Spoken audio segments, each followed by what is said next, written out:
വർഷത്തിൽ 12 ദിവസം മാത്രം ശ്രീപാർവതിയുടെ നട തുറക്കുന്ന ക്ഷേത്രമാണ് ആലുവയ്ക്കടുത്തുള്ള തിരുവൈരാണിക്കുളം ക്ഷേത്രം.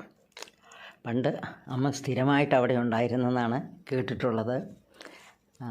പക്ഷേ അമ്മയാണ് അവിടെ നേദ്യമൊക്കെ ഒന്ന് ഉണ്ടായിക്കൊണ്ടിരുന്നത്. അമ്മയും മഹാദേവനും രണ്ടുപേരും അവിടെയുണ്ട്. അപ്പോൾ ഒരു ദിവസം മേൽശാന്തിക്ക് കലശലായ ആഗ്രഹം, ഈ അമ്മ എങ്ങനെയാണ് ഈ നേദ്യം ഉണ്ടാക്കുന്നതെന്നൊക്കെ ഒന്ന് കാണണമെന്ന്. ഈ അദ്ദേഹം ഇങ്ങനെ ആ ശ്രീകോവിലിൻ്റെ അകത്ത് ദേവി ഇരിക്കുന്നതല്ലേ കാണാറുള്ളൂ. എന്തായാലും ഇദ്ദേഹം മറന്നു നിന്ന് നോക്കി. ഇതറിഞ്ഞ് ക്ഷുഭിതയായ അമ്മ, ഞാനിവിടെ നിൽക്കില്ല, ഞാൻ പോവുകയാണെന്ന് പറഞ്ഞു. പാവം മേൽശാന്തി താണ് വീണ് കരഞ്ഞു, തലതല്ലി കരഞ്ഞു. അമ്മ ഇട്ടിട്ട് പോവല്ലേ, അമ്മയെ പോവല്ലേ, എന്നെയും ഈ നാട്ടുകാരെയും മഹാദേവനെയും ഒന്നും ഈ ക്ഷേത്രത്തെയൊക്കെ അനാഥമാക്കി പോകരുതെന്ന് പറഞ്ഞു. അപ്പം അദ്ദേഹത്തിൻ്റെ ആ വിഷമം കണ്ടു കഴിഞ്ഞിട്ട് അമ്മ പറഞ്ഞു, ശരി, ഞാൻ എന്നേക്കുമായിട്ട് പോകുന്നില്ല, ഭഗവാന്റെ പിറന്നാളിൻ്റെ അന്ന് മുതൽ 12 ദിവസം ഞാനിവിടെ കാണും എന്ന് പറഞ്ഞു. അതുകൊണ്ടാണെന്നാണ് പറയുന്നത് ഈ 12 ദിവസം മാത്രം ദേവി ഇവിടെ നമ്മളെയെല്ലാം ദർശിക്കുന്നത്. അല്ലെങ്കിൽ നമ്മളെ ദർശിക്കുകയല്ല, നമ്മൾ ആ ദർശനത്തിനായിട്ട് കാത്തിരിക്കുന്നത്. ഈ ഒരേ ശ്രീകോവിലിൽ തന്നെ മഹാദേവൻ കിഴക്കോട്ട് ദർശനമായും ശ്രീപാർവതി പടിഞ്ഞാട്ട് ദർശനമായിട്ടാണ് ഇരിക്കുന്നത്.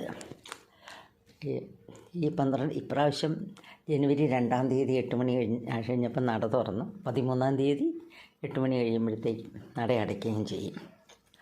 അകവൂർ മനയ്ക്കൽ നിന്നാണ് ആഭരണങ്ങളൊക്കെ കൊണ്ടുവരുന്നത്. അവിടെയാണ് അതൊക്കെ സൂക്ഷിച്ചിരിക്കുന്നത്. ഈ നട തുറക്കുന്നതെന്ന് 4 മണി കഴിയുമ്പോഴത്തേക്കും അവിടുന്ന് മഹാദേവൻ്റെയും ശ്രീപാർവതിയുടെയും ആഭരണങ്ങളൊക്കെ വളരെ ആഘോഷമായിട്ട് തിരുവൈരാണിക്കുളത്തിന് കൊണ്ടുവരും. ഒരു 7 മണി കഴിയുമ്പോഴത്തേക്കും ഇവിടെ എത്തിച്ചേരും. എന്നിട്ട് ആ സർവാഭരണ വിഭൂഷിതയായിട്ടാണ് അവിടെ നട തുറക്കുന്നത്, അമ്മയുടെ നട തുറക്കുന്നത്. അത് കാണാനായിട്ട് ജനലക്ഷങ്ങൾ കൊതിച്ച് കാത്തിരിക്കുകയാണ്, എത്ര കാലമായി ഒന്ന് കാണാനായിട്ടെന്ന്. പക്ഷെ എല്ലാവർക്കും വളരെ ഭക്തിയും വിശ്വാസവുമാണ് അമ്മയിൽ. ഈ ഏറ്റവും കൂടുതലായിട്ട് വിവാഹ തടസ്സമൊക്കെ നീങ്ങുന്നതിന് അതിന് പട്ടും താലിയും സമർപ്പിക്കുക, അതൊരു വളരെ വിശേഷപ്പെട്ട കാര്യമായിട്ടാണ് എല്ലാവരും കരുതുന്നത്.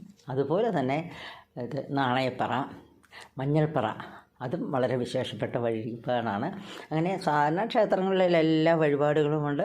ജനങ്ങൾ അങ്ങനെ ഈ 12 ദിവസം സത്യം പറഞ്ഞാൽ ഒഴുകിയെത്തുകയാണ് അമ്മയെ കാണാനും അമ്മയെ ദർശിക്കാനും അമ്മയുടെ അനുഗ്രഹം വാങ്ങാനും. അങ്ങനെ അമ്മയുടെ ദർശനവും അമ്മയുടെ അനുഗ്രഹവും എല്ലാവർക്കും ഉണ്ടാകട്ടെ. ജഗതപിതരൗ വന്ദേ പാർവതി.